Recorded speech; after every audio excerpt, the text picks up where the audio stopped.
ఇక SC ST బీసీల పైన Bharatiya Janata party surgical strike చేస్తూ ఉంది. దీనివల్ల వాళ్ళ రిజర్వేషన్లు తీసేసేటువంటి కుట్ర చేస్తూ ఉంది అని చెప్పేసి ముఖ్యమంత్రి రేవంత్ రెడ్డి ఆరోపిస్తూ ఉన్నారు. మొత్తం మీద జరుగుతున్నటువంటి పరిణామాలన్నీ కూడా అంటే ఎస్సీ ఎస్టీ బీసీలకు అన్యాయం చేసేటువంటి ప్రయత్నం చేస్తూ ఉంది భారతీయ జనతా పార్టీ అని చెప్పేసి అక్కడ ముఖ్యమంత్రి చేసినటువంటి వ్యాఖ్యలు. ఇక మరోవైపు భారతీయ జనతా పార్టీ అంటా ఉంది 100% మేము మంచి చేసినాం, అంటే మోదీ చేసినటువంటి మంచే ఆ దేశానికి వెనుముకగా నిలుస్తుంది, తర్వాత చేసినటువంటి అభివృద్ధి సంక్షేమ కార్యక్రమాలని ప్రపంచ దేశాలు కొనియాడుతున్నాయని చెప్పేసి అక్కడ భారతీయ జనతా పార్టీ అంటా ఉంది. ఇక మరోవైపు కాక మొన్న అడిగి వేయచ్చగా ఏడికి మాజీ మంత్రి ఆయన తుపాక్ శ్రీనివాస్ గౌడ్ శ్రీనివాస్ గౌడ్ ఇంటికి పోయొచ్చిండు కదా.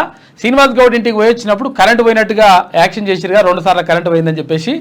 కరెంట్ ఏం పోలేదు, ఇది కావాలని చెప్పేసి అంతా కూడా డ్రామా ఆడినరు అని చెప్పేసి TSSPDCL క్లియర్గా ప్రకటించింది. ఏది ఎలక్ట్రిసిటీ బోర్డు అది ఉంటుంది కదా, ఆ సంస్థ ప్రకటించింది క్లియర్గా. ఏమనంటే కరెంటు ఎట్టి పరిస్థితుల్లో ఒక్క నిమిషం కూడా అప్పుడు పోలేదు. కేసీఆర్ అక్కడికి పోయినప్పుడు అసలు కరెంటే పోలేదు, ఎప్పుడు తీసేయలేదు, మీటర్లు ఆఫ్ చేసిలేము కావాలని చెప్పేసి అంతా కూడా డ్రామాలు ఆడినని చెప్పేసి కాక డ్రామాలు మొత్తం బయటపడిపోతున్నాయి. ఆడికి పోయి ఏది ఒకరు బోరేస్తే ఒకరి దగ్గరకు పోయి దేవరూపలకు పోయి అది చెప్పిండు, అది ఫెయిల్ అయిపోయింది. తర్వాత ఇక్కడ శ్రీనివాస్ గౌడ్ దగ్గరకు పోయి ఇంట్లో పోయిన తర్వాత 2 సార్లు కరెంటు పోయింది అని చెప్పి చెప్పడానికి ప్రయత్నం చేసిండు. కాదు అసలు పోలేదని చెప్పేసి వాళ్ళు క్లియర్గా చెప్తా ఉన్నారు. కాబట్టి కాక కథ అట్లున్నది.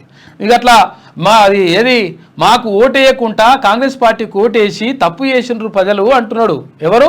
కేటీఆర్ ట్విట్టర్ ఠిల్లు. అయితే తప్పు చేసింది ఎవరు? తర్వాత ఇంకా కూడా సోయికి వస్తలేవు, ఇంకా కూడా ఇంకా అవి అవన్నీ కూడా అంటే ఆ పొరలు ఇంకా కమ్ముకునే ఉన్నాయి, ఇంకా అవి మొత్తం కూడా తొలగిపోతలేవు అని చెప్పేసి చాలామంది ప్రజలు బాధపడుతున్నారు.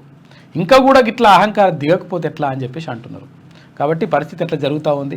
తర్వాత ఎక్కడికక్కడ అన్ని పార్టీలు కూడా ప్రచారాన్ని మొత్తం కూడా జోరందుకున్నాయి. ప్రచారం అటు కాంగ్రెస్ పార్టీ కానీ భారతీయ జనతా పార్టీ, తర్వాత ఇక్కడ ఇక బీఆర్ఎస్ ఎట్లకైనా కానీ ఓడిపోయే పార్టీ కాబట్టి అది కూడా ప్రయత్నం చేస్తుంది, కానీ ఇక అయితట్లేదు. కాక మొత్తం ఆగమాగం తిరుగుతుండు కానీ అయితే అయ్యే పరిస్థితి మాత్రం కనిపిస్తలేదు.